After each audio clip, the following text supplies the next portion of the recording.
This is pretty exciting. The eyes of the soccer world were on East Hartford tonight as the U.S. men's soccer team hosted Peru. Yeah, and even though this was an exhibition match, this was a big deal for the thousands who watched on ESPN and flocked to East Hartford. Channel 3 Eyewitness News reporter Matthew Campbell is live from Pratt & Whitney Stadium at Rentschler Field. And Matthew, I imagine fans were pretty pumped up. Yeah, Aaron and Mark, soccer is huge globally, and tonight we got a taste of that here in East Hartford.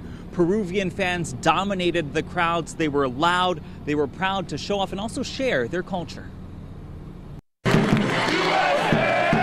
Rentschler Field was rocking on a Tuesday night in October for football, but not the American kind. The U.S. men's national soccer team hosted the resurgent team from Peru. The Peruvian team has come a long way. They have been from very much the underdog to now they made it all the way this year to Russia, which was something that hasn't happened in over 36 years. The name of the match tonight was Friendly, and that was the atmosphere on the field, in the stands, and during the tailgate. It's two separate teams competing, but it still brings people together. Edgardo Pagaza is a first-generation Peruvian American. His friend Richard Powers is cheering for the U.S. There was a lot of national pride on display on both sides. Peru's main sport is soccer, so a lot of more people turn up and come here that are from Peru. So it's really cool to see that, how many people come together. With thousands of Peruvian fans coming from all over the tri-state area, it was a family reunion for Marina Velasquez Espinoza from Glastonbury.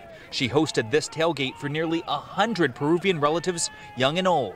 A lot of us, the younger crowd, we're born here, but our roots are definitely Peruvian, and we are very proud of our culture. The culture and pride was on display during the tailgate with the food, but also in the stands. While UConn football is averaging around 20,000 fans for home games, Jewel Anderson goes to them, and she says she has not seen intensity like this. There's a lot more electricity, a lot more excitement.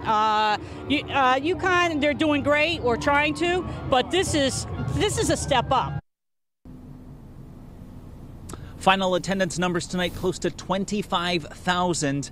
The crowd very energetic throughout. I'm going to bring in Elliot from Sports now. He's going to give you a complete wrap-up of the game, show you some highlights as well. Yeah, Matt, what a night out at Rentschler Field. Both Peru and the U.S., so many fans in attendance. And while there were only 2 goals scored, no doubt that they got to see some great soccer being played here in East Hartford. Let's take a look at some of the highlights. The American Outlaws making their presence felt as soon as they entered the stadium. Actually, long before that, but early on in the game, it was Peru who dominated possession. They couldn't turn it into any great scoring opportunities, though.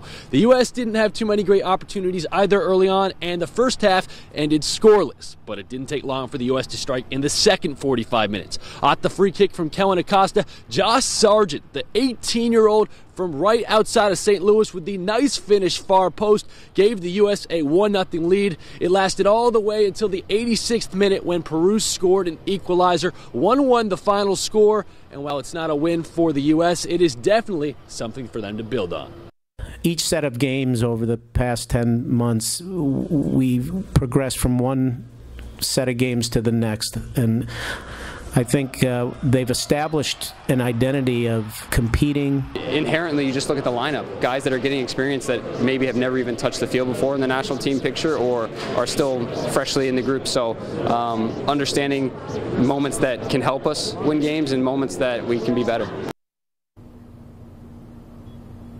I'm sure both the U.S. players and the Peru players and their fans were hoping for a victory for their respective teams, but in the end, these are 2 strong squads. Peru made the World Cup this past summer. The U.S., of course, hoping to make it the next time around, and they definitely took some big steps forward with a 1-1 draw tonight here in East Hartford. That'll do it from us from outside the Rentschler Field. Elliot Polikoff, Mark and Aaron, back to you. All right, Elliot, thank you. I think it's great for the city and for the region, that's for sure.